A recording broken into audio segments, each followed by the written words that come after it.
Olá, meninos e meninas. As proteínas sofrem um processo conhecido como desnaturação. Isso significa, na prática, que a proteína perde a sua função ou a sua estrutura tridimensional terciária e passa para a estrutura primária. Essa desnaturação pode ser de forma reversível ou irreversível. Quando é reversível, a proteína pode voltar a realizar as interações e voltar a ser funcional. O que acontece nesse evento é a perda das interações do tipo ligação de hidrogênio, do tipo van der Waals, do tipo dipolo, do tipo iônica e assim por diante. Exemplos disso acontecendo no cotidiano. Quando uma mulher vai fazer chapinha no cabelo, por exemplo, nós trabalhamos com excesso de temperatura. Essa temperatura desnatura as proteínas, que mantém o cabelo mais ondulado, fazendo com que ele fique linear, com que as proteínas fiquem no seu formato linear. Outra forma de alisamento do cabelo é com produtos químicos. Então, quando a mulher utiliza produtos químicos, obtém o mesmo resultado, só que ao invés de ser um processo físico, é um processo químico. Nós fazemos desnaturação de proteínas no dia a dia quando a gente cozinha um ovo, por exemplo. O ovo desnatura suas proteínas que estavam no estado líquido e passa para o estado gasoso.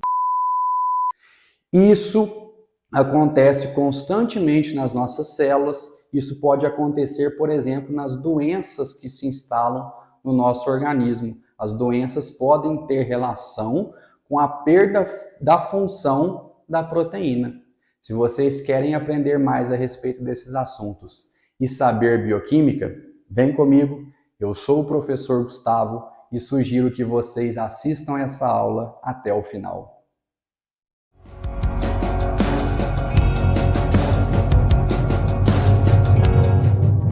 Nessa segunda aula a respeito das proteínas, nós vamos conhecer aqui os peptídeos, os polipeptídeos e as proteínas e a estrutura que compõe cada um desses elementos. Então veja bem, nós vimos que para formar as proteínas nós precisamos do monômero conhecido como aminoácido. Esse aminoácido é um composto químico que possui em sua estrutura a função orgânica amina e a função orgânica ácido carboxílico. Função amina na química orgânica é a função que tem como característica ser uma base. E o ácido carboxílico em química orgânica é uma função orgânica que tem como característica ser ácida. Quando nós temos, então, a reação de um ácido com uma base, nós temos a formação de um sal e de moléculas de água. A gente aprende isso no ensino médio. Aqui, para a formação de proteínas, é um pouquinho diferente. Ao invés da formação do sal, nós vamos ter aí a formação de uma ligação covalente que é forte e mantém unido um aminoácido no outro. Então, a função amina se liga na função ácida, formando uma nova função conhecida como amida. É isso mesmo. Vamos aos poucos entendendo este processo.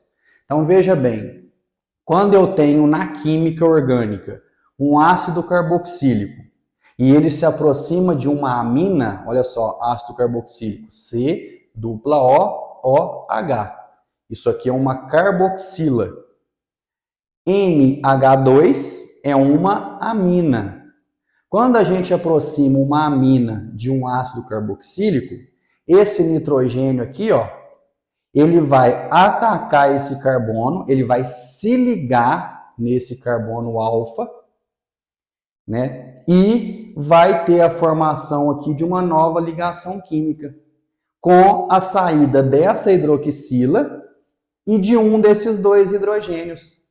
Isso aqui forma uma nova ligação e a gente tem a ligação do ácido à função amina.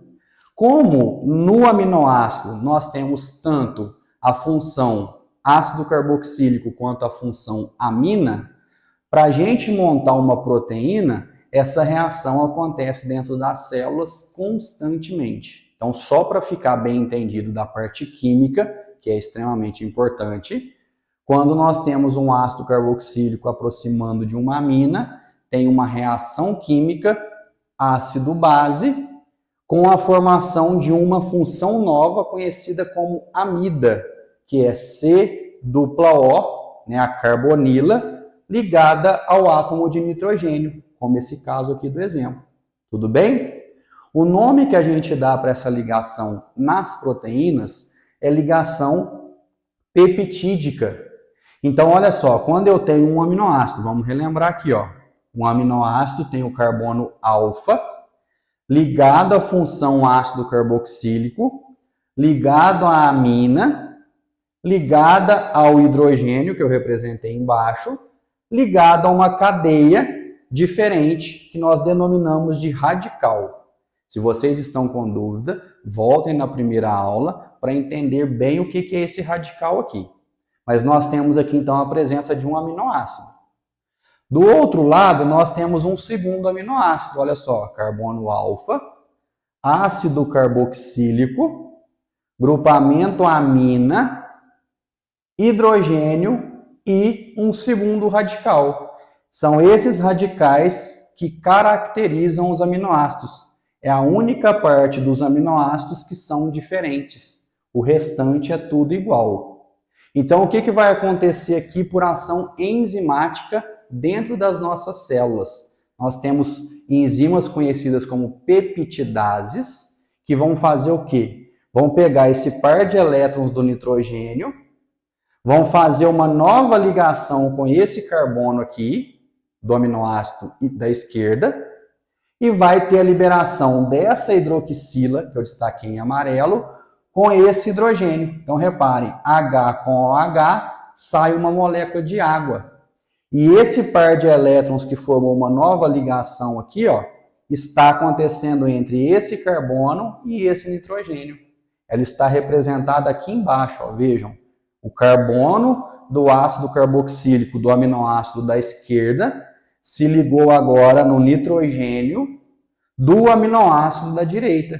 Eu destaquei a ligação aqui de amarelo, é uma ligação covalente, é uma ligação forte, que em bioquímica nós denominamos ela de ligação peptídica. Por que disso?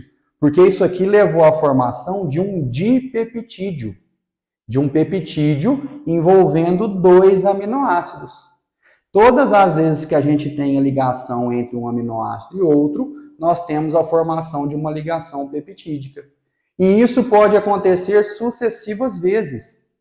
Um outro aminoácido chegaria aqui com a sua parte amínica, ou sua parte de função orgânica amina, ia se aproximar aqui do ácido carboxílico, levar aqui a formação de uma ligação covalente do tipo ligação peptídica, nós teríamos um tripeptídeo. Se entrar um quarto aminoácido, um tetrapeptídeo. Se entrar um quinto aminoácido, nós vamos ter um pentapeptídeo e assim por diante.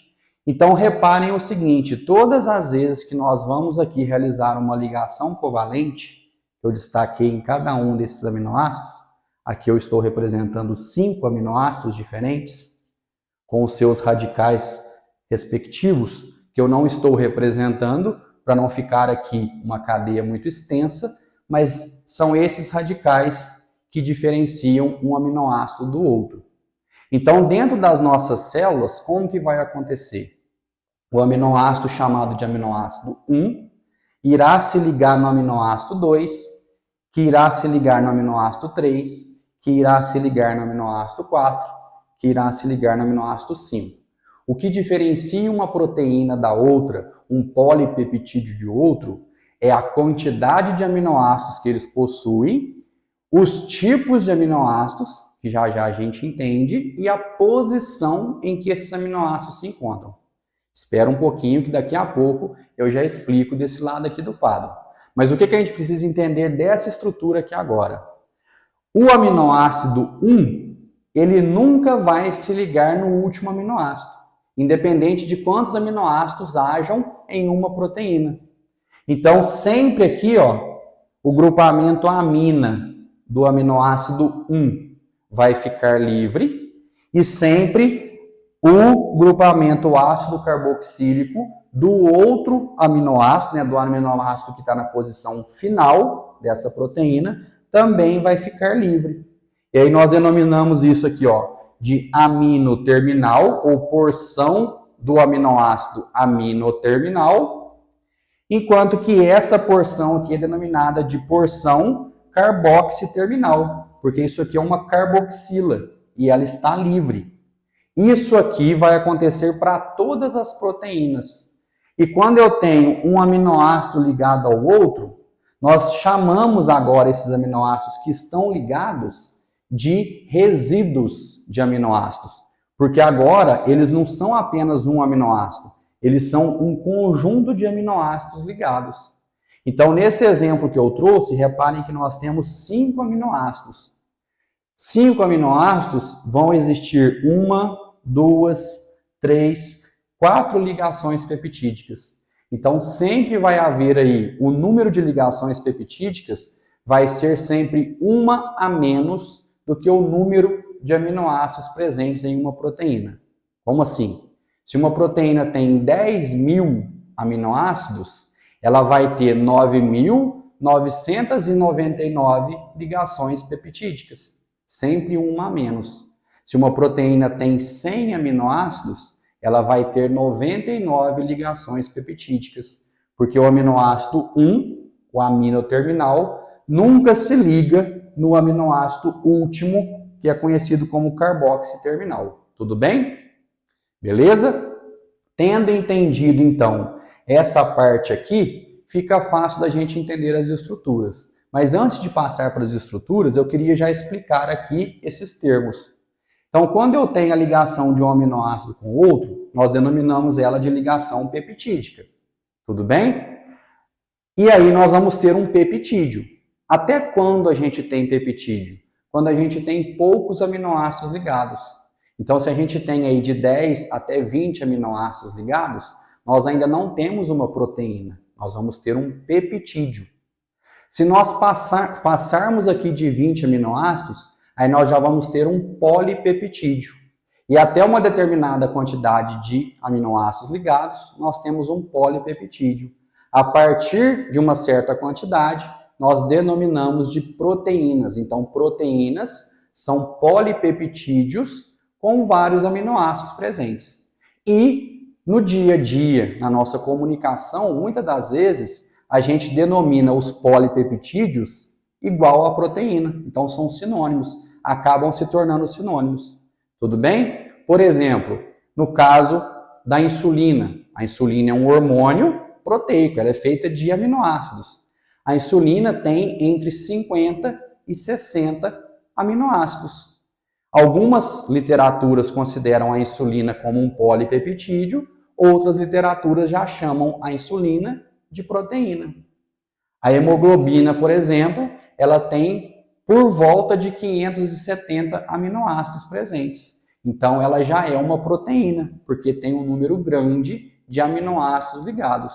Nós podemos ter proteínas de poucos aminoácidos ligados, né, ou polipeptídeos, até proteínas com mais de 1.000, com milhares de aminoácidos ligados por meio de ligação peptídica.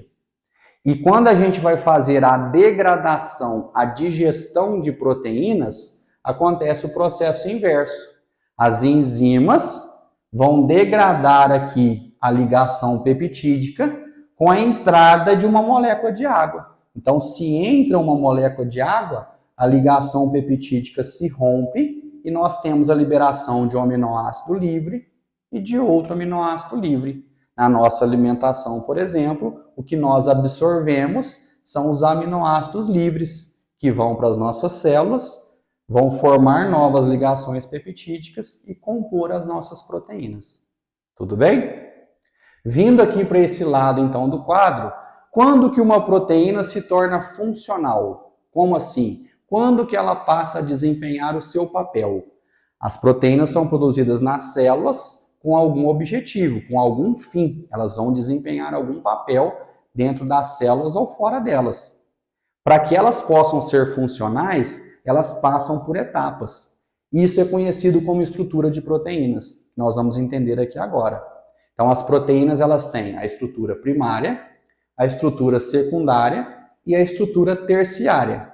E algumas poucas proteínas alcançam a estrutura quaternária.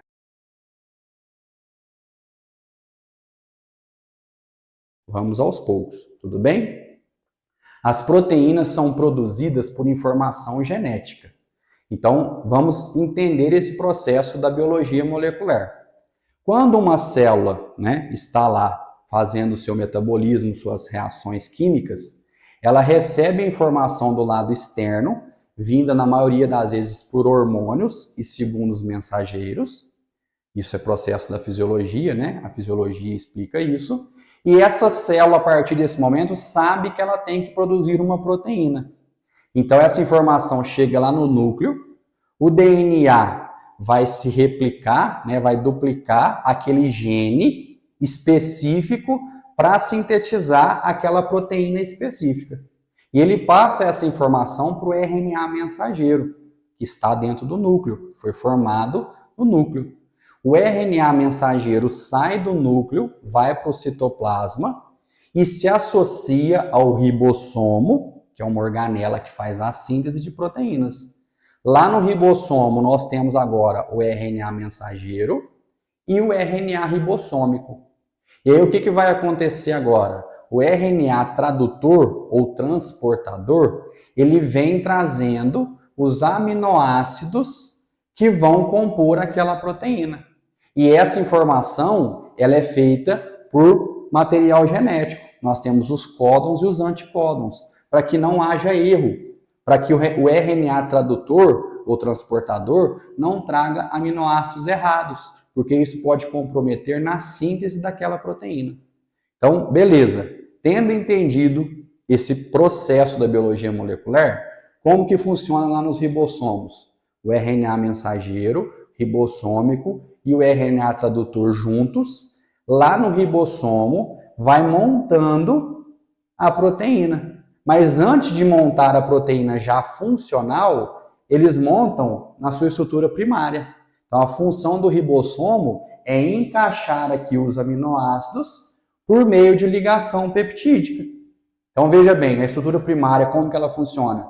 É a estrutura ou a sequência linear dos aminoácidos. Eu trouxe um exemplo aqui, poderia ser qualquer um, mas eu trouxe aqui, o aminoácido 1 sendo a prolina, o aminoácido 2 a alanina, o 3 sendo o aspartato, o 4 a lisina, o 5 a treonina, o 6 a valina, o 7 a lisina, o 8 a alanina, o 9 a alanina e o 10 o triptofano.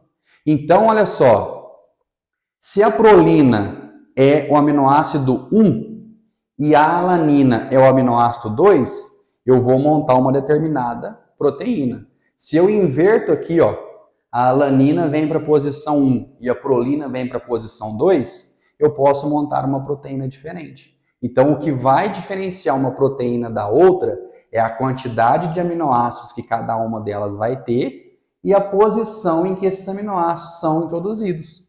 Então, nesse exemplo aqui, eu trouxe 10 aminoácidos.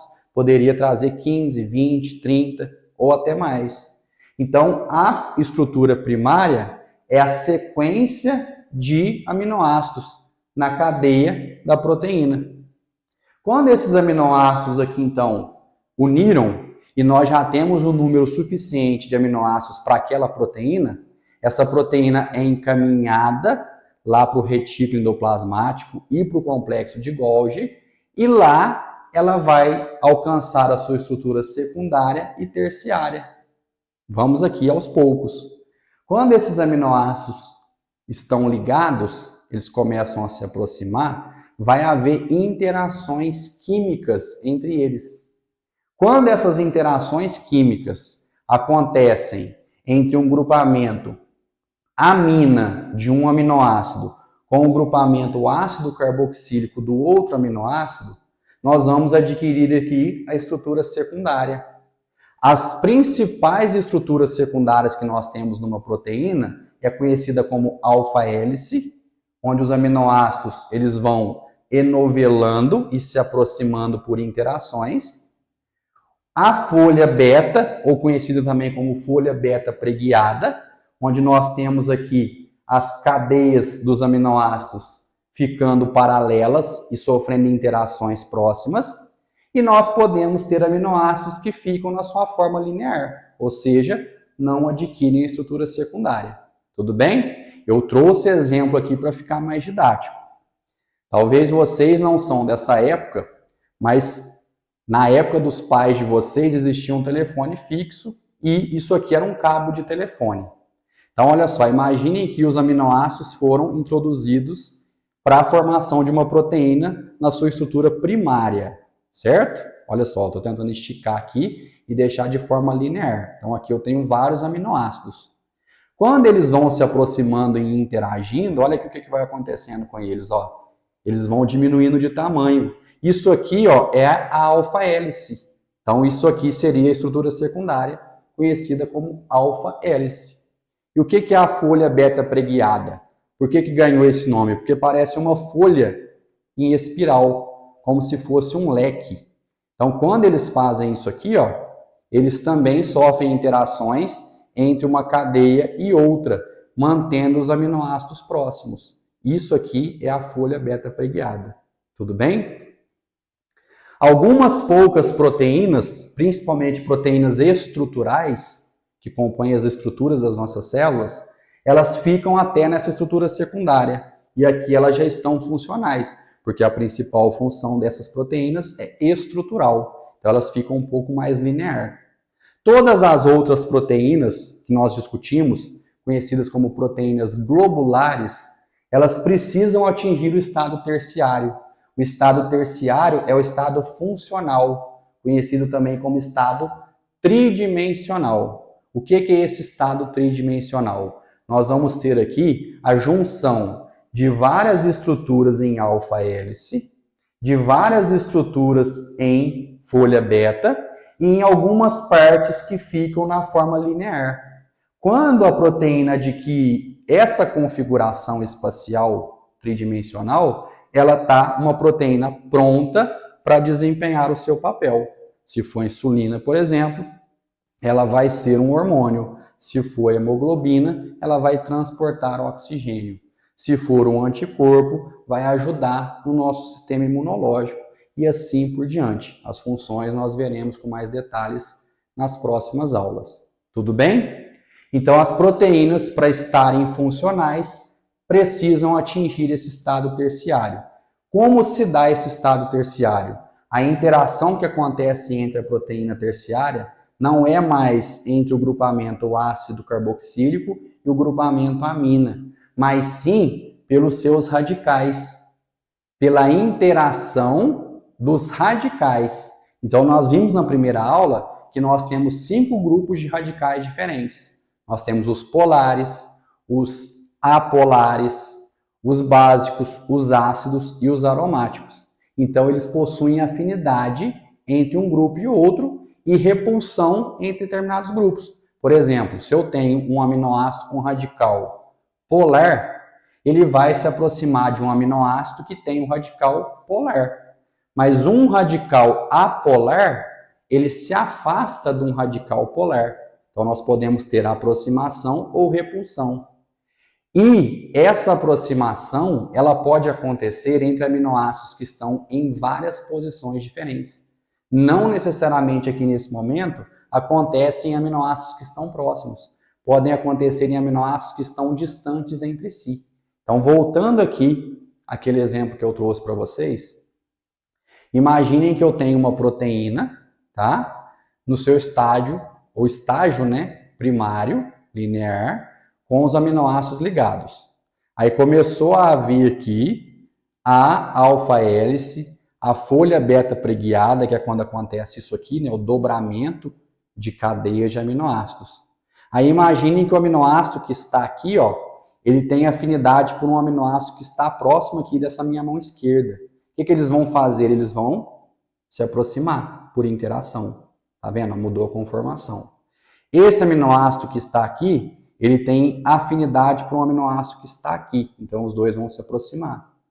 E vão fazendo isso, e vão interagindo, até que a proteína adquira a sua configuração globular, como esse exemplo que eu trouxe aqui. Essa interação globular que é a interação ou a conformação funcional de uma proteína. É o estágio terciário.